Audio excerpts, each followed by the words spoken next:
Maren, who can I talk to about getting my blazer pressed? Well, I guess Thelma in the wardrobe department. No, Thelma's leaving at 6, and I have to have a press after my show. I'm taking my blazer home with me tonight. Oh, what's the matter, Ted? Lose your pajamas? No, it's just that I'm doing a guest shot in a very early morning show, and I need a press after I do the news. Well, listen, I'll ask Thelma if she'll stay late and press it for you. Oh, gee, thanks a lot, Maren. What early morning show are you doing? No, I'm just doing an ad-lib talk show. I'm very good at those ad-lib talks things, you know. No, what are you going to talk about, Ted? Well, I thought I'd talk about... Then I'd, Well, there's, And I could, Well, you know. Hi. Oh, hi. I'm looking for Mary Richards. I'm Mary Richards. Hi. Hi. I'm Betty Bowerchuk. Hi. Hi. You're the associate producer of the 6 o'clock news with Ted Baxter, aren't you? Yes, I am. Well, Mr. Baxter is going to be our guest star tomorrow morning, and, well, I know how busy and important he is, so maybe you can answer a few questions for me. You know, so he'll feel more comfortable on our show. Oh, sure, I'd be glad to. Does he like chocolate milk? Yeah, I guess so. Oh, what about cake and ice cream? Yeah. Would he mind being hit in the face with a pie? Excuse me, what show is this for, anyway? The Chuckles the Clown Show. Oh. You mean Ted's going to be interviewed by Chuckles the Clown? Uh-huh. The boys and girls love to hear about the different kinds of jobs there are. And we think it's going to be our biggest show since the fireman brought his Dalmatian. Well, I tell you, Betty, I think Ted might find it a little undignified, you know, being hit with a, you know, not that he's not a good sport, it's just that, well, you know, he is the anchor man. Mary, talk to you a minute. Yeah. Excuse us. What are you doing? We may never get this chance again. Oh, hurry, I can't. No, you can't, but Chuckles can. And why should we stop him?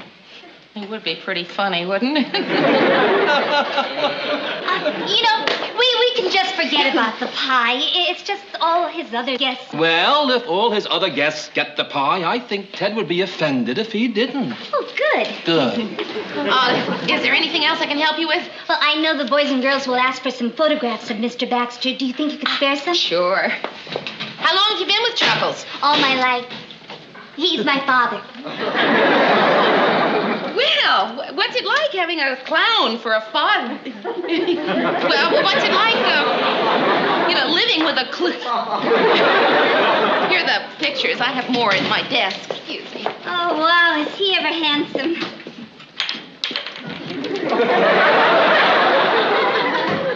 Mare, I've been reading over some of this copy. I made a few changes. Oh, that's him, isn't it? Him, yes. Look at him reading. Wow, I could just stand here all day and watch him. But I can see how busy you all are, so I'll be going. Thank you again, Mary. I really appreciate it. Not at all. Would you like me to autograph those for you? Well, they already are autographed. Oh, no, they're just rubber stamped. If you'd like a more personal one, I'd be happy to trace over it for you. Oh. What's your name? Betty Bowerchuk. How do you spell that? B-O-W... No, I meant Betty. Does it end with an E or with a Y? Y. Why? Because I want to spell it right, that's why. No. Betty with the Y. Oh, Betty Bowerchuk. What a lovely name. That's Canadian, isn't it? I don't think so. There you go. Thank you. Thank you. It's my pleasure, I'm sure. Thank you. I'll see you tomorrow morning at 7. Tomorrow at 7, wouldn't miss it.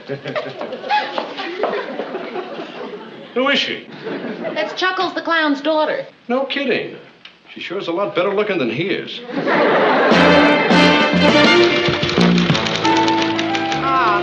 Here's an interesting one. Dear Mr. Baxter, I can't tell you how much I enjoyed your appearance on the Chuckles the Clown show, especially when you got hit in the face with the pie. It would really make the news a lot more fun if you could do that at the end of the 6 o'clock news every night. Now, who would come up with a silly suggestion like that? I don't know. It's just signed MLS. Murray L. Slaughter. It's my first fan letter. Has anyone seen Ted Baxter lately? Well, according to the last ratings... I meant in person. I'm aware that nobody sees him on TV. You know, it's funny he doesn't hang around here as much as he used to. That's too bad. Because I miss him. You do? Yeah, I miss him. Because, Mary, I've been upstairs in the station manager's office for 2 hours. For 3 minutes of those 2 hours, I was being told what a great job I've been doing. For the rest of the time, I wasn't. 1 hour and 57 minutes, Mary, I sat there and took it. And all that time, a pressure was building up inside me, kind of like steam in a boiler. Now, normally when I get this way, Baxter's around and I can let it out on him. In short bursts, or on occasion one big blast. Now, with him not around, I can't let it out. Mary, I could hurt myself. Mr. Grant, you want me to try him at home? No, it doesn't work on the phone. I gotta see his face. When he gets here, tell him to get his face into my office. Marge, hi, listen, when you see Ted Baxter, would you... Oh, yeah? When? Huh. Thank you. What? Marge said that Ted came in at 7:30 this morning. I wonder when... Ted! Where did you get the mustache? Oh, you mean this one? Yeah. Oh, it's just a temporary until the real one grows in underneath. How do you like it? Oh, well, it's very nice. Makes me feel like I'm with it, you know? What do you think, Mert? I like it better on your hand than on your face. Pretty clever, eh? You know, it takes most people a month to grow a mustache like this. But with this, I can look like this right away. Then in a month, I'll have a real one underneath that looks just like this. And when I take this off, I'll have all that, and that'll look just like this. Ted. Don't, Mary. He may repeat it. Lou is looking for you, Ted. Tell him I'll catch him later. I've got a very important meeting upstairs. Say, Mare, can I borrow your rose? My rose? A rose. Yeah, sure. Thanks. I'll buy you a real one tomorrow. Ted, that is a real one. It is? Gee, it looks so pretty. I thought it was plastic. Gee, isn't nature amazing? To be able to make a flower as good as a factory. And then Ted asked if he could borrow my rose. Your rose? Yeah, that's what I said. Why would anyone want to borrow a rose? Maybe he's decorating a tiny little float for the New Year's Day parade. It's not the only weird thing he's doing either. Did you see the news tonight? Oh, yeah, weird. But what did you think of the mustache? Very sexy. But you know, Mayor, was it my TV set or my imagination? About halfway through the show, did it, tilt? Yeah. That was kind of unfortunate. What happened was that Ted sneezed during one of the commercial breaks, and, well, nobody noticed it until it was too late. Hey, Mayor, I bet I know why Ted's been acting weird. Yeah? Why? He's in love. Ted, in love? I don't think so. Mary, please, will you take my word for it? You're talking to the expert on men falling in love. With other women, of course. When a guy starts acting weird, tries to look sexy, and borrows a rose, he's either in love or trying to stay out of the army.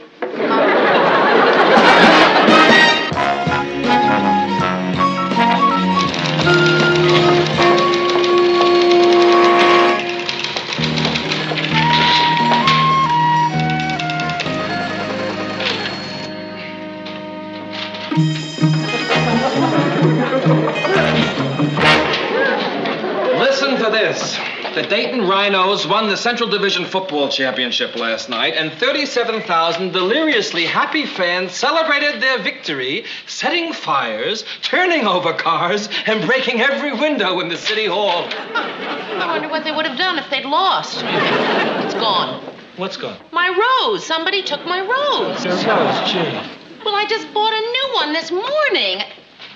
I bet Ted took it. Oh, hey, Mary, I've accused Ted of being a lot of things, but he is no common, ordinary rose thief. Murray, I'm telling you, Ted took it. Look, the little drips go all the way out the door. So did the big one. You know something? I think Ted is in love. Ted has been in love ever since he was a baby and saw his reflection in the bathwater. I mean, with a girl. No, gee. Hope it isn't anybody nice. No. Baxter around? Well, he was. You just missed him. The steam, Mary. The steam. Did you just come from another meeting? No, but in 10 minutes, I'm going to one. And do you know what the subject of that meeting is, Mary? Ted Baxter's mustache. Don't they like it? They don't know. They haven't tested it yet. How do you test a mustache? Who knows? Who cares? But for 2 hours, I'm going to have to sit there and hear about it. You want me to try and find him? Oh, yes. Do. Hi, Mary. Oh, hi. Hi. Hi. Anyone seen Ted? No, as a matter of fact, we're looking for him ourselves. Oh, I just wanted to thank him for leaving this on my desk. Oh, what a shame. It's somebody nice. That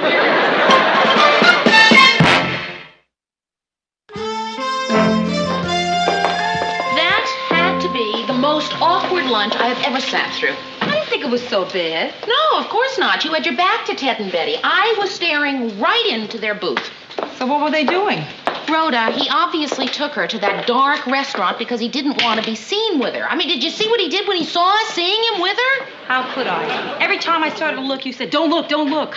Well, he had his arm around her, and everything was very cozy. And then he saw us, and he pushed her away and started treating her like a stranger. I know that feeling. I once had a date do that to me when I ordered steak. You want some coffee? Yeah, a half a cup. I can't figure out why Ted is so uptight about being seen with her. Hey, Mary, I know. I'll bet she's married.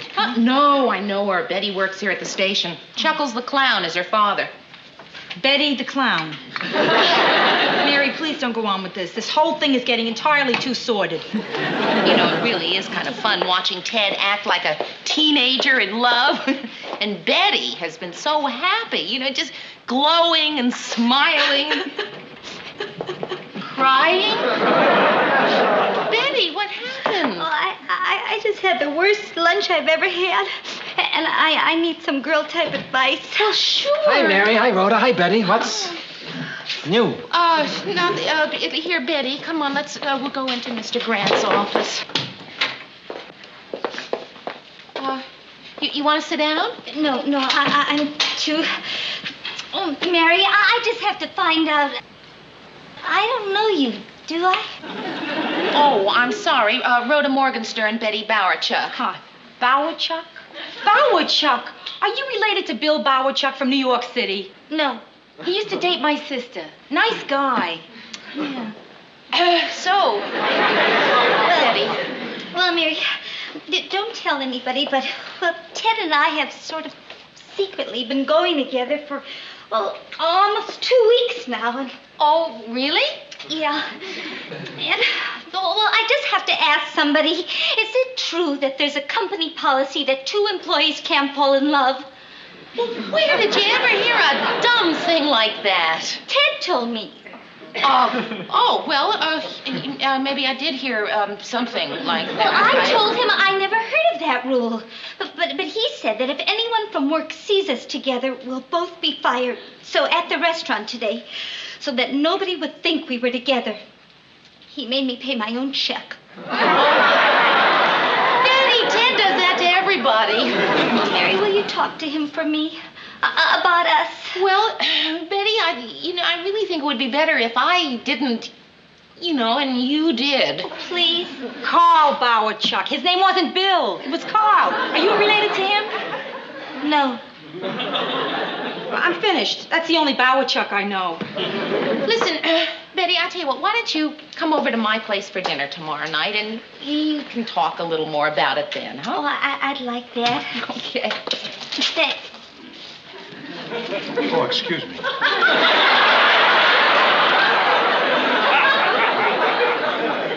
Good. For a second there, I thought I'd walked into the ladies' room. No, we're just leaving. It's going to work out just perfect, isn't it?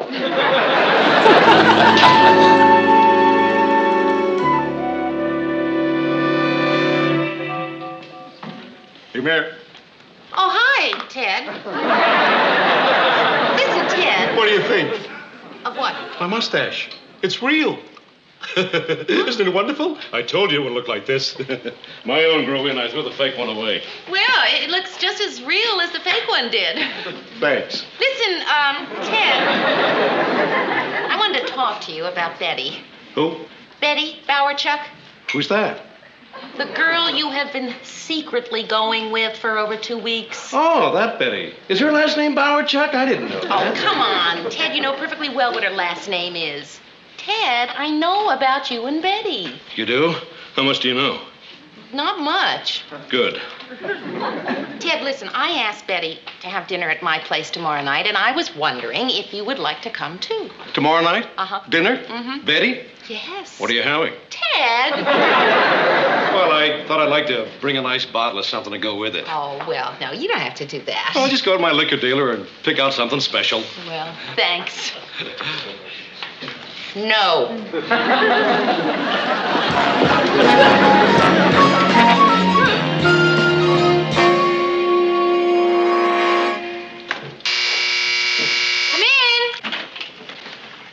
Hi, Mayor. Ted.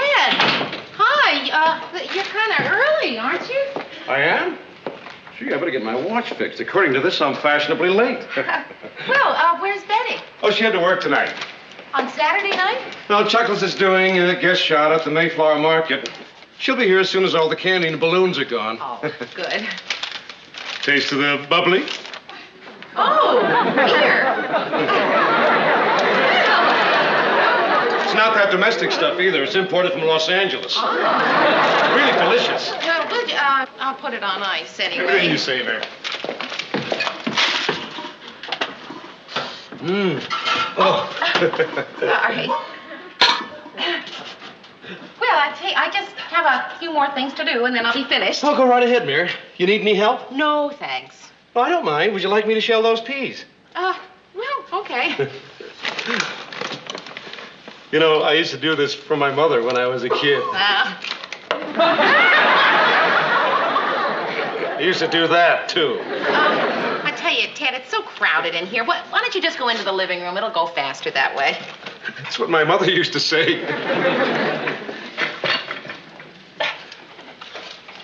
Should I wash these off? No, just give them to me, Ted, and I'll throw them away. She used to say that, too. Gee, it was awfully nice of you to invite Betty and me to dinner tonight. Oh, it's a pleasure. It's fun to have someone to cook for. You didn't invite anyone else from the station, did you? No. Good. You know, Ted, the other day I was sort of going through the company rule book, and, I didn't find any rule that says 2 employees can't fall in love. Oh, really? So I was, wondering why you told Betty that. Well, I thought it was this company. Maybe it was another company I work for. Maybe it was the Navy. Well, anyway, if we don't have a rule like that, we should have. Why? Because it gets in the way of the work, and women just... Well, you know how they are. Isn't Betty sort of special? Well, sure, she's very special, but I start to thinking of where this could lead. And, well, you know, marriage. I see us walking down the aisle, I see the minister, and I see the best man smiling, and I see my mother crying. And I see this guy in the red nose and the orange hair and the baggy pants waiting to throw a pie at me. Mary, I can't have a clown for a father-in-law. Oh, Ted. What do you understand, Mary? I'm an anchor man. I've got a certain amount of dignity to protect. No, Ted, I don't understand. I mean, it seems to me if you really care about somebody, it doesn't make any difference who your father-in-law is. Tell that to David Eisenhower. Ted, I'm sorry, but I just don't believe that's your reason. Okay, Mary. Tell you what I'm afraid of. What if she really doesn't love me? I mean, what if I get engaged to her and tell everyone and even have my engagement picture in the paper? And then she dumps me for somebody. I mean, how will I look? Pretty silly, right? Well, Ted, that's one of the chances you have to take. Well, that's easy for you to say. You've never been dumped by somebody. Ted, sooner or later, everybody gets rejected. Well, not me. You don't love somebody, you don't get rejected. You don't get loved either. Well, I just couldn't stand being hurt. Well, being hurt is part of life. It's part of love. Well, did it ever happen to you? Did you ever get hurt? Yeah, a couple of times. You have? Mm-hmm. Tell me something, Mary. When you got hurt, did it hurt? Yeah, it hurt a little. It was a good hurt. I mean, it wasn't permanent or anything. I mean, here I am. Ta-da. Then I could love her and maybe get hurt and maybe not, but even if I did, it wouldn't be too bad, would it? Well, certainly better than holding it in. You know, I've been wanting to tell her I loved her ever since that first day when she leaned over me and looked in my eyes and scraped meringue off my face. Well, then tell her. I will. You just watch me. The minute she gets here, I will. Oh, well, listen, Ted, you know, you don't have to do it in front of me or anything. Well, no, I've got to do it now before I eat. Right now. I love you. I've never heard a man say that to me before. No, wait a minute. I don't love you. That's what they usually say. Well, I don't love you either. Hi, Ted. Betty, I like you very much. In fact, you're a very pleasant person. In fact, you're more than just pleasant. You're the most pleasantest person I know. In fact, you're wonderful. In fact...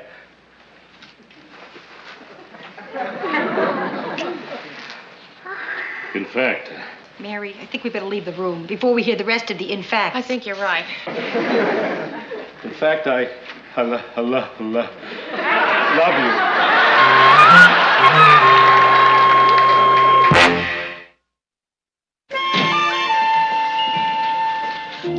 Where's Ted Baxter?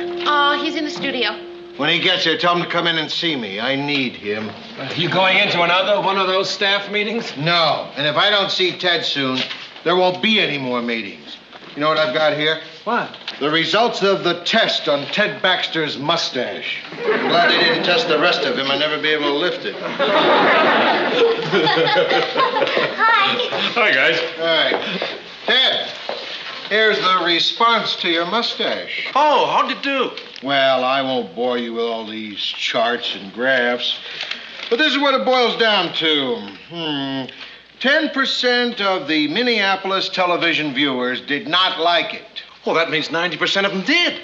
No, the 90% never saw your mustache. They were watching the other channels. Oh, what are those tests now, anyway? Murray likes it, don't you, Murray? No, Ted. Mary? Well, not... Lou? I don't care what anybody says. Betty likes it, don't you, Betty? Well, it does kind of scratch. Very well, you call the barbershop for me. I'm getting tired of this thing.